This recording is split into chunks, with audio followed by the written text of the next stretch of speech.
Hello दोस्तों, आप सभी का स्वागत है इस नई वीडियो में, जिसमें हम लोग और नए टॉपिकों के साथ चालू करते हैं हमारी वीडियो। देखिए, अगर हम आज बात करें तो आज हम जिन जिन टॉपिकों पर बात करने जा रहे हैं उनमें हमारा पहला टॉपिक है संसद की शक्तियों के बारे में। भाई, हम लोग संसद की शक्तियों के बारे में जानकारी लेंगे। ठीक है, संसद की शक्तियों के बारे में हम लोगों ने पहले जानकारी ले ली है, परंतु फिर भी हम लोग एक बार दोबारा उन सभी के बारे में जानकारी लेंगे। तो आइए देखते हैं हम लोग और किन किन चीज़ों के बारे में देखेंगे। देखिए, हम लोग देखेंगे सबसे पहले संसद की शक्ति के बारे में। उसके बाद हम लोग जो हमारा मेन टॉपिक है वो है संसदीय समिति। क्योंकि देखिए, संसदीय समिति यानी कि पार्लियामेंट्री जो कमेटीज होती हैं ये बहुत सारी होती हैं और इनके बारे में समझना बहुत मुश्किल होता है। देखिए, सबसे पहले आज हमारा छोटा सा एक इंट्रोडक्शन, मतलब छोटा सा एंडिंग करेंगे संसद के टॉपिक की शक्तियों के बारे में जानकर। उसके बाद हम लोग समितियों के बारे में चर्चा प्रारंभ करेंगे। तो आइए देखते हैं, सबसे पहले जो हमारा टॉपिक है संसदीय शक्ति, यानी कि संसद की शक्ति के बारे में हम लोग यहाँ पर देखेंगे। देखिए, कुछ जो शक्ति होती है वो संसद के हाथों में ही होती है, यानी कि संसद के द्वारा ही वो कार्य किए जाते हैं। इसे हम लोग एक तरीके से संसद की शक्ति भी कह सकते हैं, तो इस संसद का कार्य भी इसे कहा जा सकता है।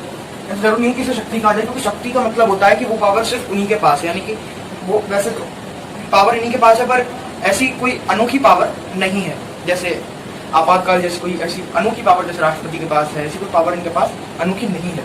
ठीक है, तो अगर हम इसकी पहली शक्ति के बारे में बात करें कि शक्ति कितने टाइप की हम लोग पढ़ेंगे, तो हम लोगों की जो शक्ति होगी उसके टाइप्स देख लेते हैं। सबसे पहले हम लोग पढ़ेंगे विधायी शक्ति के बारे में, फिर हम लोग पढ़ेंगे कार्यपालिका शक्ति के बारे में, फिर हम लोग पढ़ेंगे वित्तीय शक्ति के बारे में, फिर हम लोग पढ़ेंगे संविधान संशोधन शक्ति के बारे में, फिर हम लोग पढ़ेंगे नियुक्ति संबंधी शक्ति के बारे में,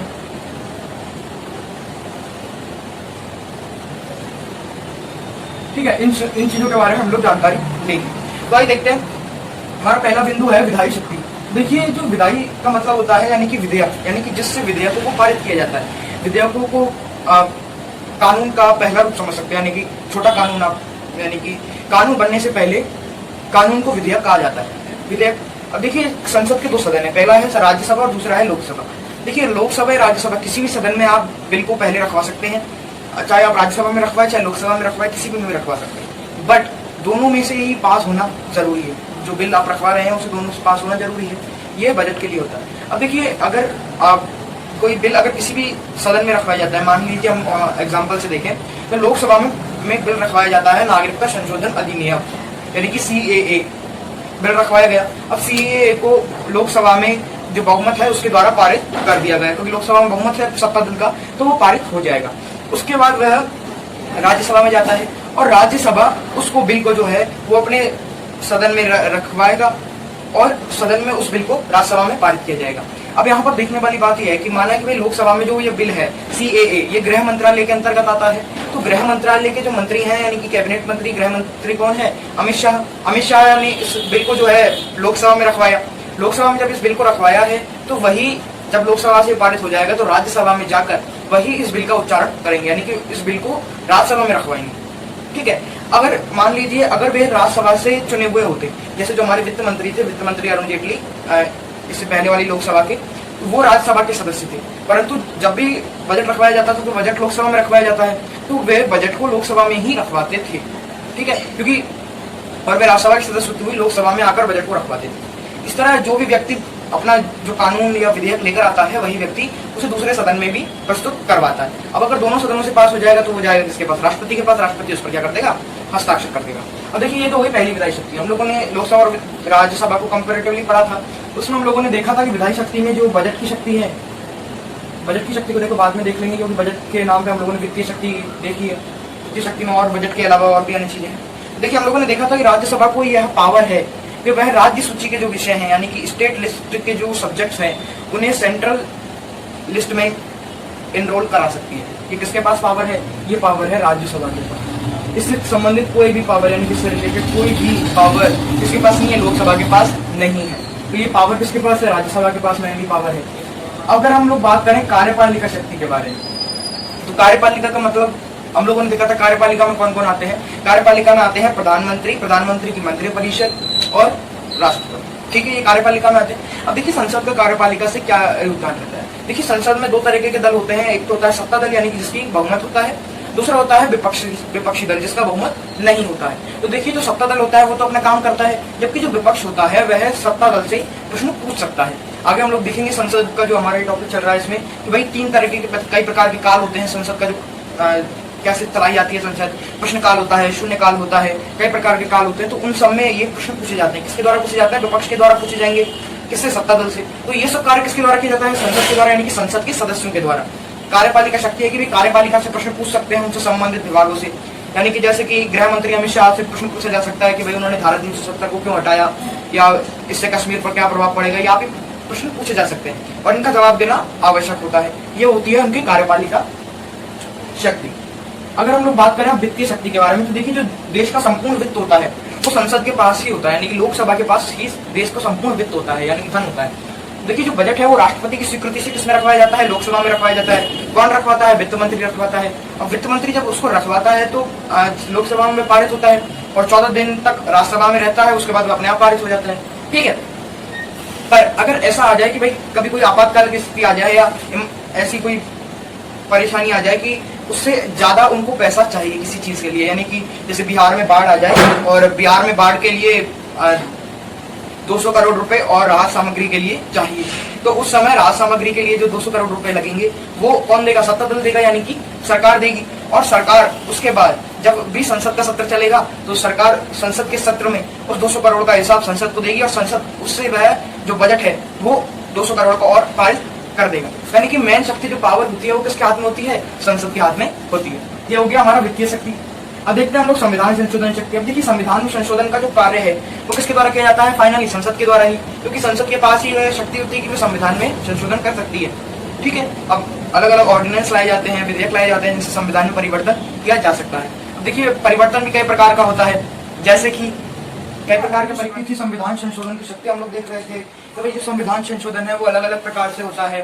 संविधान संशोधन सामान्य बहुमत के आधार पर हो सकता है, विशेष बहुमत के आधार पर हो सकता है, अति विशेष बहुमत के आधार पर भी संविधान संशोधन का कार्य किया जा सकता है। अब अगर हम हमारी अगली शक्ति देखें तो वो है नियुक्ति संबंधी शक्ति। देखिए नियुक्ति संबंधी शक्ति का मतलब होता है कि भाई किसी भी सदस्य को नियुक्त करना, यानी कि किसी भी सदस्य के चुनाव में भाग लेना। अब देखिए जो लोकसभा और राज्यसभा के जो निर्वाचित सदस्य होते हैं वह राष्ट्रपति उपराष्ट्रपति के जो चुनाव होते हैं उनमें भाग लेते हैं, ये हम लोगों ने देखा था। और जो लोकसभा के सदस्य होते हैं वो लोकसभा अध्यक्ष का चुनाव करते हैं, राज्यसभा के जो सदस्य होते हैं वो राज्यसभा उपसभापति का चुनाव करते हैं, इस तरीके से। तो देखिए कौन कौन के चुनाव में भाग लेते हैं, तो हम लोग देखें भाई पहले राष्ट्रपति है, फिर है उपराष्ट्रपति, फिर अगर हम लोग देखें तो कौन है? लोकसभा का अध्यक्ष, लोकसभा अध्यक्ष। फिर अगर हम लोग देखें तो कौन है? राज्यसभा उपसभापति। ये हमारे जो हैं कौन है? सदस्य हैं जिनके चुनाव में भाग कौन लेते हैं? संसद के सदस्य भाग लेते हैं। ये हमारा जो संसद की शक्तियों का टॉपिक है ये खत्म होता है। अब हमारे अगले बिंदु की तरफ बढ़ते हैं, जो कि है हमारे जो अगले बिंदु है वो है संसदीय समितियां। अब देखिए अगर हम लोग बात करें संसदीय समितियों के बारे में, तो देखिए अगर हम लोग बात करते हैं संसदीय समितियों के बारे में, तो संसदीय समितियां संसद में ही निर्मित की जाती हैं और संसद के जो सदस्य होते हैं वह संसदीय समितियों के सदस्य होते हैं। तो आइए देखते हैं संसदीय समितियों को। तो देखिए आइए, ये डस्टर वहां रखा था तो लेने के लिए थोड़ा कष्ट हुआ। तो देखिए हम लोग संसदीय समितियों के बारे में जानेंगे। आज देखिए हम लोग संसदीय समितियों का एक इंट्रोडक्शन ही देखेंगे कि संसदीय समितियां कितनी संसदीय समितियां होती हैं और किस प्रकार से दो अलग अलग प्रकार की संसदीय समितियां होती है। तो हमारा जो टॉपिक है वो कौन है? संसदीय समितियां। कौन है? संसदीय समितियां। अब देखिए जो संसदीय समितियां हैं वो क्या है कितने भागों में बांटते हैं हम? इन संसदीय समितियों को दो भागों में बांटते हैं। पहला भाग कौन सा है इनका? इनका पहला भाग है स्थायी समिति। क्या है? स्थायी समिति, स्थायी समिति। और दूसरा भाग कौन सा है? अस्थायी समिति। कौन सा भाग है? अस्थायी समिति।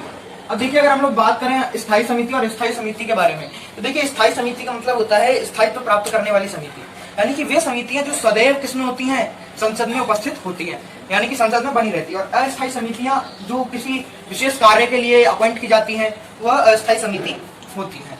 ठीक है, यानी कि परमानेंट कमिटी और अस्थायी समिति। तो आइए देखते हैं, अब देखते हैं कि भाई कौन कौन सी समितियां स्थायी समिति होती है, कौन कौन सी अस्थायी समितियां होती है। तो आइए देखते हैं। देखिए सबसे पहले हम लोग बात करेंगे स्थायी समितियों के बारे में। तो देखिए जो वित्तीय संसदीय समिति होती है, कौन सी समिति? वित्तीय संसदीय समिति। देखिए हम लोग अब संसदीय समिति, जो स्थायी संसदीय समिति है, उन्हें एक तरीके से देख लेते हैं। तो देखिए स्थायी संसदीय समितियों में अगर हम लोग पहली समिति देखें तो वो है वित्तीय संसदीय समिति। कौन सी है? वित्तीय संसदीय समिति। और अगर हम लोग दूसरी समिति की बात करें, दूसरी समिति कौन सी है? तो दूसरी समिति है विभागीय समिति। कौन सी है? विभागीय समिति। तीसरी समिति कौन सी है? तीसरी समिति है विशेषाधिकार समिति।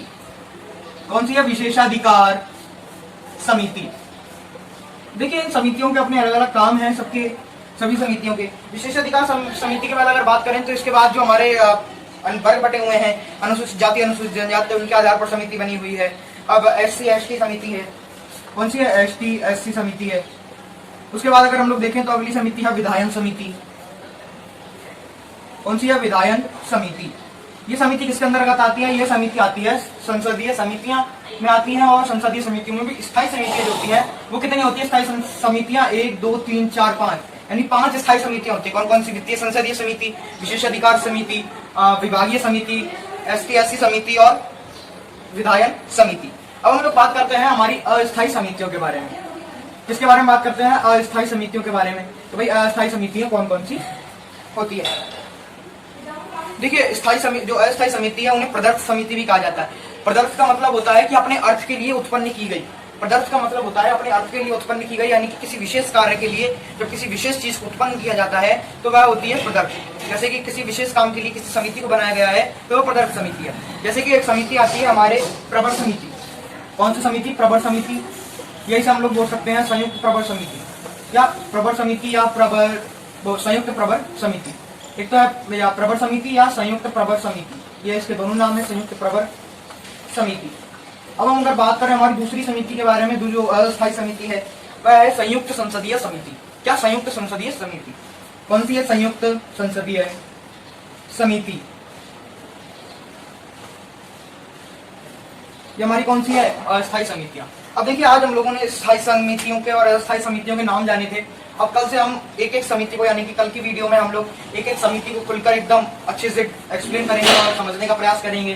तो आज देखिए हम लोग एक बार दोहराते हैं। स्थायी समितियां 5 प्रकार की होती हैं। वित्तीय संसदीय समिति, विभागीय समिति, विशेषाधिकार समिति, ST SC समिति, विधायन समिति और विभागीय समिति। ये 5 प्रकार की समिति होती है। 2 प्रकार की हमारी समिति होती है अस्थायी, यानी कि प्रवर समिति। अस्थायी समिति कौन कौन सी होती है? प्रवर समिति या संयुक्त प्रवर समिति, और दूसरी समिति होती है हमारी संयुक्त संसदीय समिति। ये हमारी कुल 7 प्रकार की समितियां होती हैं। तो इन सभी के बारे में हम लोग जानेंगे, तथा इनके अलावा जो हमारे प्रस्ताव वगैरह जो संसद में आते हैं, संसद का कार्य किस प्रकार चलता है, कौन कौन से काल होते हैं, उन सभी के बारे में हम आने वाली वीडियोस में जानेंगे। अगर आप लोगों को वीडियो पसंद आई हो तो वीडियो को लाइक शेयर जरूर करें, वीडियो पर कमेंट जरूर करें, हमारे चैनल को सब्सक्राइब करना ना भूलें। वीडियो को अंत तक देखने के लिए